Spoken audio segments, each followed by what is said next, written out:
प्रतियोगिता दर्पण 2026 का यह अप्रैल और मई का स्मरण तथ्य है। इससे पहले जून और जुलाई का अपलोड किया जा चुका है। आइए देखते हैं। 16 से 20 फरवरी 2026 के बीच कहां पर AI इम्पैक्ट समिट 2026 हुआ है? तो नई दिल्ली में समिट हुआ है। कब से कब तक हुआ? 16 से 20 फरवरी तक हुआ है। 16 से 20 फरवरी 2026 के बीच AI इम्पैक्ट समिट 2026 का आयोजन नई दिल्ली में किया गया है। यह इस श्रृंखला का चौथा संस्करण है। ध्यान रखिएगा कि यह इस श्रृंखला का चौथा संस्करण है, जिसका पहला आयोजन कहाँ हुआ था? यूनाइटेड किंगडम ब्रिटेन में हुआ था, जिसके बाद फिर सियोल में हुआ दूसरा, और तीसरा पेरिस में हुआ था। शिखर सम्मेलन आयोजित किए जा चुके हैं। यह पहली बार है जब यह सम्मेलन ग्लोबल साउथ में आयोजित किया गया, और ग्लोबल साउथ में आयोजित होने वाला भारत में यह पहली बार है। इस शिखर सम्मेलन का विषय क्या है, थीम क्या है? सर्वजन हिताय सर्वजन सुखाय। 12 से 13 फरवरी 2026 के बीच कहाँ भारत बौद्धन AI कॉन्क्लेव हुआ है? तो भारत बौद्धन AI कॉन्क्लेव कहाँ हुआ है? नई दिल्ली में भी हुआ है। और यह जो है शिक्षा मंत्रालय द्वारा नई दिल्ली में भारत बौद्धन AI सम्मेलन 2026 का आयोजन किया गया है। कौन सा मंत्रालय किया है? भारत बौद्धन AI कॉन्क्लेव नई दिल्ली में हुआ है। किस मंत्रालय ने आयोजित किया है? शिक्षा मंत्रालय ने किया है। इसका मुख्य केंद्र शिक्षा के क्षेत्र में AI के नैतिक और प्रभावी एकीकरण को बढ़ावा देना है। किस मंत्रालय ने हाल ही में वंदे मातरम के लिए पहला आधिकारिक प्रोटोकॉल जारी किया है? तो गृह मंत्रालय ने। गृह मंत्रालय ने वंदे मातरम के गायन के लिए पहली बार औपचारिक प्रोटोकॉल जारी किए हैं। पहली बार यह प्रोटोकॉल जारी हुआ है। इन दिशा निर्देशों में निर्दिष्ट किया गया है कि आधिकारिक समारोह में वंदे मातरम के सभी 6 छंद गाए जाएं, जिनकी कुल अवधि कितनी है? 3 minute 10 second. 3 minute 10 second. Protocol के अनुसार जब भी इसका आधिकारिक संस्करण गाया या बजाया जाएगा तो श्रोतागण सावधान मुद्रा में खड़े रहेंगे। इसके अतिरिक्त यह भी निर्धारित किया गया है कि जब राष्ट्रगान यानी कि जन गण मन और वंदे मातरम दोनों एक साथ बजाए जाएंगे तो वंदे मातरम को राष्ट्रगान से पहले गाया जाएगा। हाल ही में केंद्रीय मंत्रिमंडल ने कितने लाख करोड़ रुपए के शहरी चुनौती कोष को मंजूरी दी है? तो यह शहरी चुनौती कोष जो होगा 1 लाख करोड़ का होगा। केंद्रीय मंत्रिमंडल ने 1 लाख करोड़ के शहरी चुनौती कोष को मंजूरी दी है। यह कोष उन परियोजनाओं के लिए कुल लागत का 25% तक वित्तीय सहायता प्रदान करेगा, जिनकी कम से कम 50% लागत बाजार से जुटाई जाएगी। आवास और शहरी मामलों के मंत्रालय के एक सूत्र के अनुसार इस निधि के अंतर्गत केंद्र सरकार द्वारा 10,000 करोड़ प्रदान किए जाने की योजना है, जबकि शेष 40,000 करोड़ शहरों द्वारा नगरपालिका बॉन्ड जारी किए जाएंगे और निजी सार्वजनिक भागीदारी PPP मॉडल अपनाने तस्दीन के माध्यम जुटाए जाने की संभावना है। तो इसमें से 10,000 जो है केंद्र सरकार देगी और शेष 40,000 करोड़ जो होगा वह शहरों द्वारा नगरपालिका बॉन्ड जो जारी किया जाएगा। नए आधार वर्ष 2024 के साथ उपभोक्ता मूल्य सूचकांक के आंकड़े किस मंत्रालय जारी किए गए हैं? तो सांख्यिकी और कार्यक्रम कार्यान्वयन मंत्रालय। नए आधार वर्ष 2024, तो CPI का नया आधार वर्ष हो गया जो कि 2024 है। इसके तहत आंकड़े कौन जारी करता है? तो सांख्यिकी और कार्यक्रम कार्यान्वयन मंत्रालय। सांख्यिकी और कार्यक्रम कार्यान्वयन मंत्रालय MOSPI ने अद्यतन आधार वर्ष 2024, पूर्व आधार वर्ष क्या था 2012, पर आधारित नए उपभोक्ता मूल्य सूचकांक के आंकड़े जारी किए हैं। इन आंकड़ों के अनुसार जनवरी में जो पहली बार आंकड़े जारी हुए तो जनवरी में खुदरा मुद्रास्फीति कितना था? 2.75% था। CPI 2024 श्रृंखला में उद्देश्य के अनुसार व्यक्तिगत उपभोग का वर्गीकरण 2018 को अपनाया गया है, जो पूर्व की 6 व्यापक समूह वाली संरचना का स्थान लेता है। यह नवीकरण वर्गीकरण प्रणाली संयुक्त राष्ट्र सांख्यिकी प्रभाग द्वारा विकसित की गई है। संशोधित ढांचे के अंतर्गत व्यय को 12 डिवीजनों, 43 समूह, 92 वर्गों, 162 उपवर्गों तथा अंतिम स्तर पर 358 मदों में वर्गीकृत किया गया है। तो बस ये याद रखिएगा 358 मद। नई CPI बास्केट में 358 वस्तुएं और सेवाएं शामिल किया गया है। तो CPI में वस्तु और सेवा दोनों शामिल किया जाता है। टोटल कितना शामिल किया गया? 358, जबकि पिछले बास्केट में कितनी थी? 299। ध्यान रखना है कि अभी जो नया बास्केट आया है इसमें वस्तु और सेवा 358 हो गया, सॉरी 98 नहीं 58, 358 को शामिल किया गया है। और इनकी संख्या पहले कितनी थी? 299। इसमें एयरपोर्ट्स जैसी नई वस्तुओं को जोड़ा गया है तथा ऑडियो कैसेट जैसी ऑपरेटिव वस्तुओं को हटा दिया गया है। राष्ट्रीय वन्यजीव बोर्ड द्वारा किस टाइगर रिजर्व क्षेत्र में कोपरा मध्यम सिंचाई परियोजना हेतु वन भूमि के डायवर्जन की सिफारिश की गई है? वीरांगना दुर्गावती टाइगर रिजर्व, मध्य प्रदेश। राष्ट्रीय वन्यजीव बोर्ड की अस्थायी समिति ने मध्य प्रदेश स्थित वीरांगना दुर्गाबाई टाइगर रिजर्व के मुख्य क्षेत्र में कोपरा मध्यम सिंचाई परियोजना के लिए लगभग 272 हेक्टेयर वन भूमि के डायवर्जन को मंजूरी देने की सिफारिश की है। इस परियोजना के अंतर्गत टाइगर रिजर्व के भीतर बयारमा नदी और कोपरा नदी के किनारे सिंचाई जलाशयों का निर्माण प्रस्तावित है। कोपरा नदी सोनार नदी की एक सहायक नदी है जो क्षेत्र के आर्द्र भूमि और नदी तटवर्ती पारिस्थितिक तंत्र में महत्वपूर्ण योगदान देती है। 2023 में अधिसूचित यह टाइगर रिजर्व इसे नौरादही वन विभाग में अलग बनाया गया है। इस टाइगर रिजर्व जो है नौरादही वन्यजीव अभ्यारण्य से अलग करके बनाया गया। किसको? वीरांगना दुर्गावती टाइगर रिजर्व। और नौरादही वन्यजीव टाइगर अभ्यारण्य भी कहाँ है? वहीं पर है, नौरादही वन्यजीव अभ्यारण्य, मध्य प्रदेश। भारत की पहली जलमग्न सड़क सह रेल सुरंग परियोजना को किस राज्य में मंजूरी दी है? असम में। आर्थिक मामलों की कैबिनेट समिति ने देश की पहली जलमग्न दोहरी सुरंग सड़क सह रेल सुरंग परियोजना के निर्माण को मंजूरी प्रदान की है। इस महत्वाकांक्षी अवसंरचना परियोजना को लगभग 18,662 करोड़ की अनुमानित लागत विहित किया जाएगा। इसकी लागत कितनी होगी? 18,662। यह सुरंग असम में ब्रह्मपुत्रा नदी के नीचे बनाई जाएगी। कुल 33.7 किलोमीटर लंबा होगा। यह कुल 33.7 किलोमीटर लंबी इस परियोजना में नदी के नीचे 15.8 किलोमीटर लंबी दोहरी सुरंग का निर्माण किया जाएगा। नदी के नीचे कितना है? 15.8 किलोमीटर,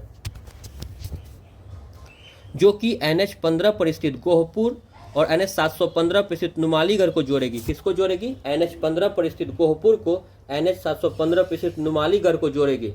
पूर्ण होने पर यह भारत की पहली जलमग्न सड़क सह रेल सुरंग तथा विश्व की दूसरी ऐसी सुरंग होगी। भारत की पहली तथा विश्व की दूसरी। 24 फरवरी 2026 को राज्य चुनाव आयुक्तों के राष्ट्रीय सम्मेलन का आयोजन कहाँ किया गया है? राज्य चुनाव आयुक्तों के राष्ट्रीय सम्मेलन का आयोजन कहाँ हुआ है? तो नई दिल्ली में हुआ है। भारत निर्वाचन आयोग ने 24 फरवरी 2026 को नई दिल्ली के भारत मंडपम में राज्य चुनाव आयुक्तों के राष्ट्रीय सम्मेलन की मेजबानी की है। यह सम्मेलन 25 वर्षों से अधिक के लंबे अंतराल के बाद आयोजित किया गया है। इससे पूर्व पिछला सम्मेलन 1999 में आयोजित हुआ था। हाल ही में प्रस्तुत 16वें वित्त आयोग की रिपोर्ट के अनुसार विभाज्य कर पूल में राज्यों का हिस्सा कितने प्रतिशत बरकरार रखा गया है? 41%। 1 फरवरी 2026 को वित्त मंत्री निर्मला सीतारमण ने लोकसभा में 16वें वित्त आयोग की रिपोर्ट पेश की है। नीति आयोग के पूर्व उपाध्यक्ष डॉक्टर अरविंद पनघड़िया की अध्यक्षता में, तो 16वें वित्त आयोग के अध्यक्ष कौन है? डॉक्टर अरविंद पनघड़िया। उन्हीं की अध्यक्षता वाले इस आयोग ने 1 अप्रैल 2026 से 31 मार्च 2031 तक 5 वर्ष अवधि के लिए अपनी सिफारिशें दी है। तो कब से कब की अवधि के लिए सिफारिश दिया है? 1 अप्रैल 2026 से 31 मार्च 2031 तक के लिए। आयोग ने केंद्र और राज्यों के बीच वर्टिकल डिवोल्यूशन को 41% पर स्थिर रखा है। हालांकि हॉरिजॉन्टल डिवोल्यूशन के मापदंडों में बदलाव किए हैं। तो ध्यान रखना है कि वर्टिकल डिवोल्यूशन में कोई बदलाव नहीं किया है। पहले भी 41% था, अभी भी 41 है, लेकिन हॉरिजॉन्टल डिवोल्यूशन में बदलाव किया है। वित्त आयोग अनुच्छेद 280(1) के अनुसार एक संवैधानिक निकाय है जिसका गठन राष्ट्रपति द्वारा प्रत्येक 5 वर्ष के लिए किया जाता है। इसमें 1 अध्यक्ष और 4 अन्य सदस्य शामिल होते हैं। वित्त आयोग में 1 अध्यक्ष होता है और 4 अन्य सदस्य होते हैं जिनका मुख्य कार्य केंद्र और राज्यों के बीच वित्तीय संसाधनों के वितरण का ढांचा तैयार करना है। भारतीय रिजर्व बैंक के नए प्रस्ताव के अनुसार डिजिटल धोखाधड़ी के पीड़ितों को प्रति मामले अधिकतम कितनी राशि का मुआवजा दिया जा सकता है? 25,000। RBI गवर्नर संजय मल्होत्रा ने छोटे मूल्य के डिजिटल धोखाधड़ी वाले लेन देन से होने वाले नुकसान के प्रति मामले 25,000 तक के मुआवजे का प्रस्ताव दिया है। इस योजना की खास बात यह है कि यदि ग्राहक ने अपना वन टाइम पासवर्ड साझा कर दिया है तब भी वे इस मुआवजे के हकदार होंगे। अगर OTP आप साझा कर दिए हैं और आपके साथ फ्रॉड होता है तो सरकार नहीं, RBI 25,000 रुपये तक आपको देगी। RBI कुल नुकसान का 70% मुआवजा देगा, कुल नुकसान जितना होगा उसका 70% तक, जबकि शेष 30% का वहन ग्राहक और बैंक मिलकर करेंगे, और शेष 30% जो है वो ग्राहक और जिस बैंक में आपका हुआ है दोनों मिलकर करेगा। लाभ जो है ग्राहक को उसके जीवन काल में केवल एक बार ही प्राप्त होगा, और यह लाभ जो होगा आपको पूरे जीवन काल में एक बार ही प्राप्त होगा। इसका भुगतान जो है deposit education and awareness fund की अतिरिक्त आय से किया जाएगा। तो RBI यह भुगतान कहाँ से करेगी? तो deposit education and awareness fund. अब अंतर्राष्ट्रीय खबर को देखते हैं। भारत मलेशिया संबंधों को अगस्त 2024 में व्यापक रणनीतिक साझेदारी का दर्जा दिए जाने के बाद प्रधानमंत्री नरेंद्र मोदी ने अपनी मलेशिया यात्रा कब की है? तो 7 से 8 फरवरी 2026 को प्रधानमंत्री मोदी मलेशिया गए हैं। भारत मलेशिया के व्यापक रणनीतिक साझेदारी कब हुआ था? अगस्त 2024 में। प्रधानमंत्री नरेंद्र मोदी ने मलेशियाई प्रधानमंत्री अनवर इब्राहिम के निमंत्रण पर 7 से 8 फरवरी 2026 को मलेशिया का दौरा किया। यह प्रधानमंत्री मोदी की तीसरी मलेशिया यात्रा थी। द्विपक्षीय संबंधों को व्यापक रणनीतिक साझेदारी में अपग्रेड किए जाने के बाद पहली आधिकारिक यात्रा, और जब व्यापक रणनीतिक साझेदारी में अपग्रेड किया गया संबंध तो उसके बाद पहला आधिकारिक यात्रा है। इस यात्रा के दौरान रणनीतिक, आर्थिक और तकनीकी क्षेत्रों में कई महत्वपूर्ण समझौते किए गए हैं, जिसमें भ्रष्टाचार से निपटने के लिए मलेशियाई भ्रष्टाचार विरोधी आयोग, भारत की CBI के बीच समझौता हुआ है। मतलब भारत का CBI और मलेशिया का भ्रष्टाचार विरोधी आयोग के बीच समझौता हुआ है।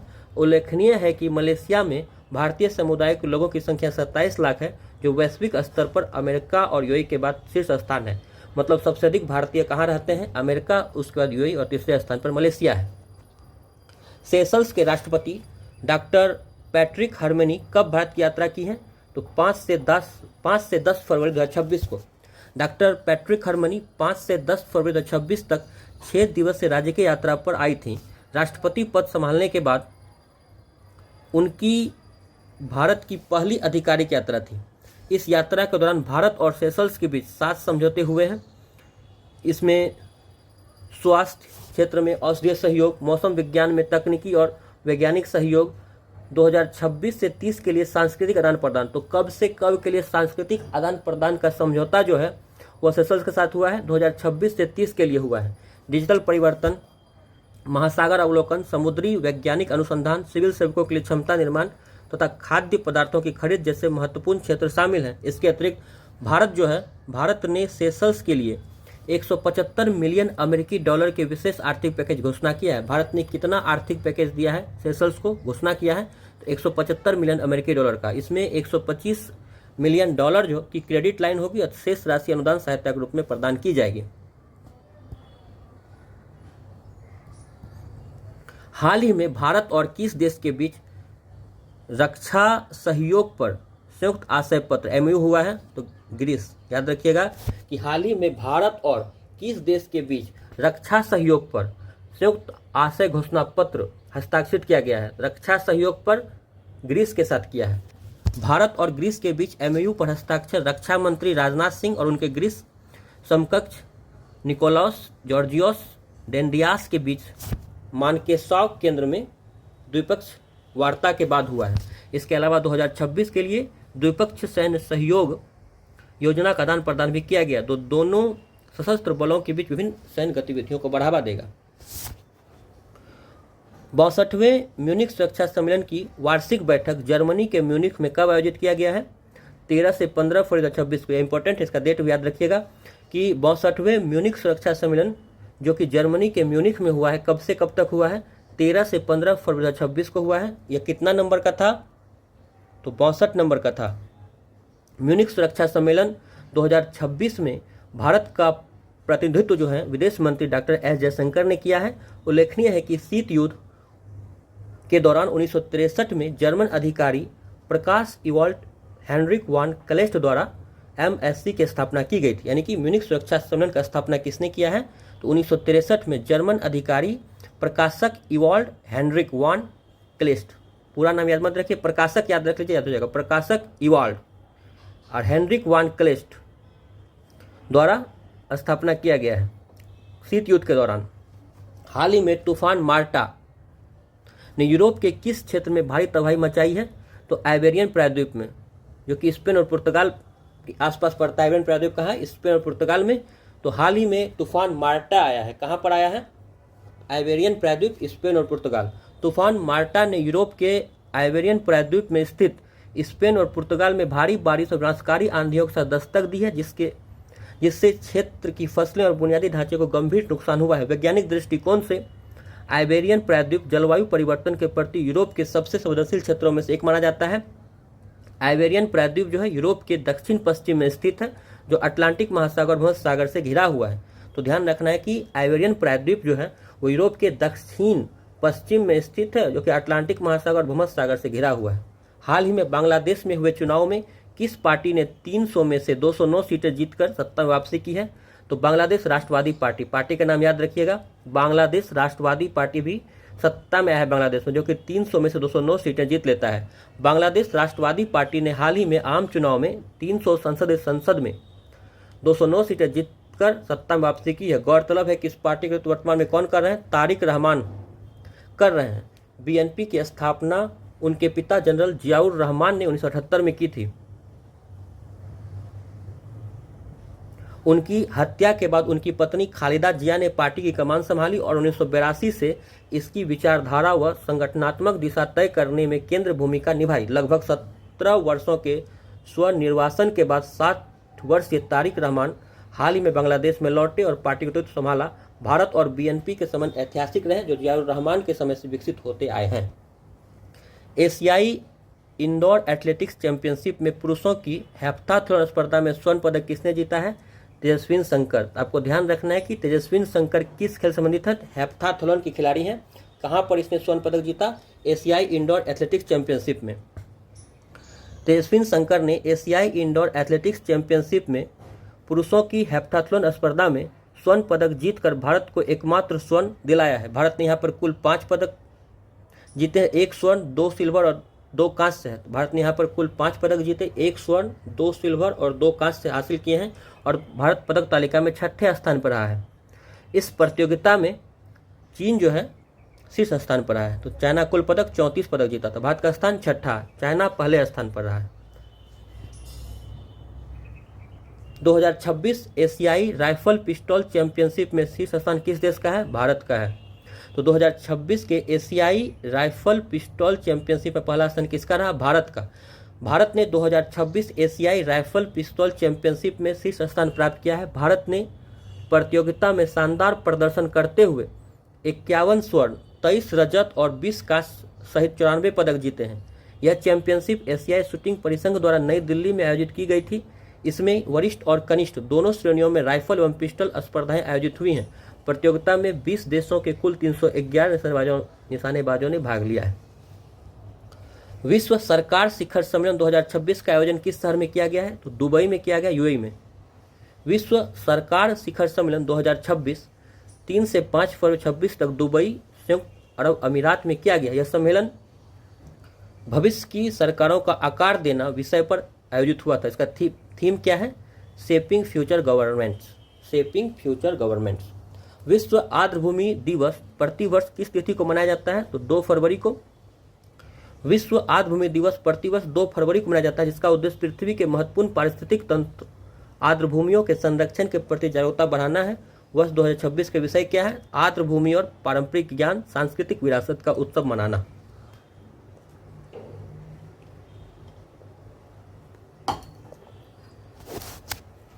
अब मई महीने के देखते हैं करंट अफेयर्स। हाल ही में 18वीं लोकसभा के गठन के लगभग 2 वर्ष बाद लोकसभा अध्यक्ष ओम बिरला ने विशेषाधिकार समिति के लिए 15 सदस्यों को मनोनीत किया है। इसकी अध्यक्षता किसे प्रदान की गई है? तो रविशंकर प्रसाद, जो कि भाजपा के वरिष्ठ नेता हैं। विशेषाधिकार समिति एक अस्थायी समिति है जो सदन और उसके सदस्यों के विशेषाधिकारों के उल्लंघन के मामले की जांच करती है और उचित कार्रवाई की सिफारिश करती है। इसकी लोकसभा समिति में 15 सदस्य होते हैं, जबकि राज्यसभा में 10 सदस्य होते हैं। ध्यान रखिएगा कि लोकसभा में 15 सदस्य इस समिति का सदस्य होता है और राज्यसभा में 10 सदस्य होते हैं। उल्लेखनीय है कि भारत के संविधान के अनुसार अनुच्छेद 105 और 122 संसद के विशेषाधिकारों की रूपरेखा प्रस्तुत करते हैं। अनुच्छेद 105 के अनुसार संसद में बोलने की स्वतंत्रता होती है। संसद या उसकी किसी समिति में किसी भी सदस्य द्वारा कही गई किसी बात या दिए गए किसी भी मत के संबंध में किसी भी न्यायालय में कोई कार्रवाई नहीं की जा सकती है। अनुच्छेद 122 के अनुसार संसद में किसी भी कार्रवाई की वैधता पर प्रक्रिया में कथित अनियमितता के आधार पर न्यायालय में प्रश्न नहीं उठाया जाता है। तो न्यायालय में प्रश्न आर्टिकल 122 के तहत नहीं उठा सकते हैं। 16 वर्ष से कम उम्र के बच्चों के लिए सोशल मीडिया पर प्रतिबंध लगाने संबंधित घोषणा किस भारतीय राज्य द्वारा की गई? भी कर्नाटक ने किया है। वैश्विक स्तर पर देखें तो ऑस्ट्रेलिया और स्पेन अपने देशों में से ऐसे प्रतिबंध लगा चुका है। ब्रिटेन, डेनमार्क, ग्रीस भी इस संवेदनशील मुद्दे का अध्ययन कर रहे हैं। इसी तरह के विचार भारत में भी आकार ले रहे हैं, जो विश्व के सबसे बड़े सोशल मीडिया बाजार में से एक है। उल्लेखनीय है कि भारत विश्व का दूसरा सबसे बड़ा स्मार्टफोन बाजार है, जहां पर 75 करोड़ स्मार्टफोन डिवाइस हैं और 1 अरब इंटरनेट उपयोग करता है। भारत के केंद्रीय स्वास्थ्य मंत्रालय द्वारा 2019-20 किए गए सर्वेक्षण की रिपोर्ट के अनुसार कर्नाटक की 1/4 से भी कम आबादी 15 वर्ष से कम आयु की है। नीति आयोग द्वारा 2025 के लिए जारी रिपोर्ट के अनुसार राज्य की जनसंख्या लगभग कितना है? 67.6 करोड़। फीच रेटिंग्स ने वित्त वर्ष 2025-26 के लिए भारत के सकल घरेलू उत्पाद की वृद्धि दर का अनुमान कितना लगाया है? 7.5। फीच रेटिंग्स ने कितना अनुमान लगाया है? 7.5। हाल ही में किसे भारत के सर्वोच्च साहित्यिक सम्मान ज्ञानपीठ पुरस्कार 2025 दिया गया है? तो प्रसिद्ध तमिल कवि और गीतकार हैं आर वीरामेथु को दिया गया है। प्रसिद्ध तमिल गीतकार और लेखक आर वीरामेथु को 60वें वर्ष 2025 के लिए ज्ञानपीठ पुरस्कार के लिए चुना गया है। वीरामेथु यह पुरस्कार पाने वाले तीसरे तमिल लेखक हैं। इससे पूर्व अगर तमिल लेखक देखते हैं तो अकीलन को 1975 में और जयकातन को 2002 में दिया जा चुका है। वीरामेथु को इससे पूर्व उपन्यास कलिकट्टू इतिहासम के लिए साहित्य अकादमी पुरस्कार 2003 में मिला था। तो इन्हें किस पुस्तक के लिए साहित्य अकादमी मिल चुका है? तो कलिकट्टू इतिहासम के लिए। वर्ष 2003 में पद्मश्री और 14 में पद्म भूषण भी इन्हें मिला हुआ है। ज्ञानपीठ पुरस्कार की स्थापना भारतीय ज्ञानपीठ परिषद द्वारा 1961 में संविधान की 8वीं अनुसूची में सूचीबद्ध भारतीय भाषाओं और 2013 में अंग्रेजी भाषा के लिए भी किया गया है। गौरतलब है कि प्रथम ज्ञानपीठ पुरस्कार 1965 में जी शंकर कुरूप को मलयालम भाषा के लिए दिया गया था। 1976 में आशापूर्णा देवी, जो कि बंगाली भाषा से थी, ज्ञानपीठ प्राप्त करने वाली पहली महिला थी। कौन? आशापूर्णा देवी। इनको 1976 में मिला था। और अंग्रेजी भाषा के लिए किसे मिला था? अमिताभ घोष को 2018 में। आंध्र प्रदेश के गुंटूर स्थित लक्ष्मी नरसिम्हा स्वामी मंदिर में एक मध्ययुगीन शिलालेख की खोज की गई है। यह किस राजवंश से संबंधित है? तो गजपति राजवंश का मिला है। तो आंध्र प्रदेश के गुंटूर स्थित लक्ष्मी नरसिम्हा स्वामी मंदिर में एक मध्ययुगीन शिलालेख मिला है, जो किस वंश संबंधित है? गजपति राजवंश से। 15वीं शताब्दी का यह शिलालेख पुरुषोत्तम देव के अधिकारी कुमार गुरु महापात्रा का उल्लेख करता है। उल्लेखनीय है कि गजपति साम्राज्य की स्थापना कपिलेंद्र देव ने की थी। अपने उत्कर्ष के दौरान यह साम्राज्य वर्तमान पश्चिम बंगाल के कुछ हिस्सों से लेकर तमिलनाडु के तिरुचिरापल्ली तक फैला हुआ है, जिसकी राजधानी कहाँ है? कटक, आधुनिक कटक। सर्वोच्च न्यायालय के निर्णय के अनुसार गोद लेने वाली सभी महिला कर्मचारी बच्चे की आयु की किसी भी शर्त के बिना कितने सप्ताह के सवैतनिक मातृत्व अवकाश की समान रूप से हकदार है? तो 12 सप्ताह के लिए। भारत में कामकाजी महिलाओं के हितों की रक्षा हेतु मातृत्व लाभ अधिनियम कब आया था? 1961 में आया था। भारत विश्व में नारियल का सबसे बड़ा उत्पादक है और वैश्विक नारियल उत्पादन में इसका योगदान कितना है? लगभग 30.37%। तो वर्तमान में भारत विश्व में सबसे बड़ा नारियल का उत्पादक देश है और इसका कितना उत्पादन करता है पूरे विश्व का? 30.37%। नारियल जो है वह एरेकेसी कुल संबंधित पौधा है और यह एक बीज सुर्खियों में रही गाइनोडोर्मॉर्फी जैविक स्थिति किसे संबंधित है? तो मीठे पानी के केकड़े के एक प्रजाति वेला कार्ली से। यह स्थिति में क्या होता है कि एक ही जीव में शरीर में नर और मादा उत्तक के लक्षण मौजूद हो जाते हैं। इसके बाद जानते हैं कि हाल ही में किस राज्य विधानसभा द्वारा अशांत क्षेत्रों में अचल संपत्ति के हस्तांतरण पर प्रतिबंध संबंधी विधेयक पारित किया गया, राजस्थान विधानसभा ने पारित किया है। तो हाल ही में किस राज्य विधानसभा द्वारा अशांत क्षेत्रों में अचल संपत्ति के हस्तांतरण के लिए प्रतिबंध संबंधी विधेयक पारित किया है? राजस्थान विधानसभा द्वारा। इससे पहले गुजरात ने पारित किया था, इसके बाद राजस्थान दूसरा राज्य बना है। पहले कौन किया था? गुजरात। अभी हाल ही में कौन किया? राजस्थान। किस भारतीय पैरा एथलीट ने नई दिल्ली में विश्व पैरा एथलेटिक्स ग्रांड प्री में मेंस जंप T63 श्रेणी में स्वर्ण पदक जीता है? शैलेश कुमार ने। बिहार के जमुई के पैरा एथलीट शैलेश कुमार ने नई दिल्ली में आयोजित विश्व पैरा एथलेटिक्स ग्रांड प्रिक्स 2026 में पुरुषों की T63 हाई जंप ऊंची कूद में स्पर्धा में 1.84 मीटर की छलांग लगाकर स्वर्ण पदक जीता है। कैटेगरी याद रखिए, T63 हाई जंप ऊंची कूद में स्पर्धा में, और इसका कितना छलांग लगाया है? 1.84 मीटर का। कहाँ के रहने वाले हैं? जमुई, बिहार के। 4 मार्च 2026 को विश्व मोटापा दिवस के अवसर पर जारी विश्व मोटापा एटलस 2026 का विषय क्या है? तो मोटापा से निपटने के लिए 8 अरब कारण। तो विश्व मोटापा दिवस कब मनाया जाता है? 4 मार्च को, उसी दिन जारी हुआ है विश्व मोटापा एटलस 2026। थीम क्या है इसका? मोटापा से निपटने के लिए 8 अरब कारण। विश्व मोटापा महासंघ ने इसका दूसरा संस्करण जारी किया है। विश्व मोटापा एटलस 2026 के अनुसार मोटापे से ग्रस्त और अधिक वजन वाले बच्चों की संख्या के मामले में भारत अब चीन के बाद वैश्विक स्तर पर दूसरे स्थान पर आ गया है। हाल ही में किस देश ने पार्किंसंस रोग के लिए विश्व की पहली iPS सेल आधारित थेरेपी एमचेरेपी को मंजूरी दी है? जापान ने। तो हाल ही में किस देश ने पार्किंसंस रोग के लिए विश्व की पहली iPS सेल आधारित थेरेपी एमचेरेपी को मंजूरी दी है? जापान ने यह मंजूरी दिया है। हाल ही में सुर्खियों में रहा खर्ग द्वीप किस खाड़ी में स्थित है? फारस की खाड़ी में स्थित है। खर्ग द्वीप कहाँ स्थित है? फारस की खाड़ी में।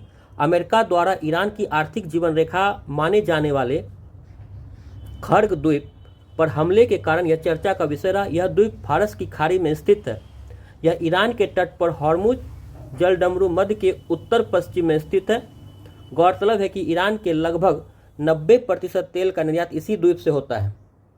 हाल ही में किस देश के समुद्री तट पर 14वीं सदी के एक जहाज के मलबे के युआन वंश काल के नीले सफेद चीनी मिट्टी के बर्तनों का भंडार मिला है? सिंगापुर के युआन वंश काल के नीले सफेद चीनी मिट्टी के बर्तनों का बड़ा भंडार मंगोल साम्राज्य के दौर में समुद्री व्यापार के बारे में नई जानकारी प्रदान करती है। माना जा रहा है कि यह जहाज चीन से तेमासेक की ओर जा रहा था, जो आधुनिक सिंगापुर के स्थान पर स्थित एक ऐतिहासिक व्यापारिक केंद्र था। हाल ही में भारत ने 29 देशों के साथ मिलकर